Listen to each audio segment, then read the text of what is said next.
సృష్టికర్త అయిన బ్రహ్మదేవుడు బ్రహ్మాండంలో జీవ సృష్టి ప్రారంభించాలనుకున్నాడు. కానీ ఆ సృష్టిక్రియ కోసం శక్తి స్వరూపమైన ఒక సహచరిని కోరాడు. అప్పుడు బ్రహ్మ శక్తి స్వరూపినిగా సావిత్రిని సృష్టించాడు. బ్రహ్మ స్వయంగా తన తపస్సుతో సప్తబ్రహ్మం నుండి ఓంకారాన్ని సృష్టించాడు. దాని నుండి వేదాలు పుట్టాయి.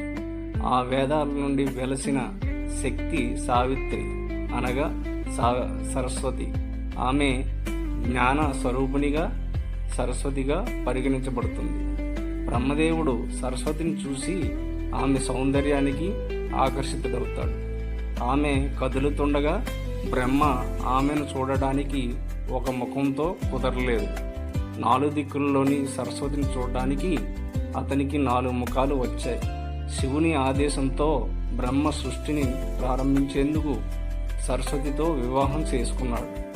బ్రహ్మ సరస్వతితో కలిసి మానవులు, దేవతలు, ఋషులు, ప్రపంచాల సృష్టిని ప్రారంభించారు. దక్షయజ్ఞం సమయంలో బ్రహ్మ సరస్వతిని పిలవక మరొక దేవిని పక్కన పెట్టుకుని కూర్చున్నాడని సరస్వతి కోపం వచ్చింది. దానివల్ల బ్రహ్మదేవునికి భూమిపై మందిరాలు ఉండవని శపించింది.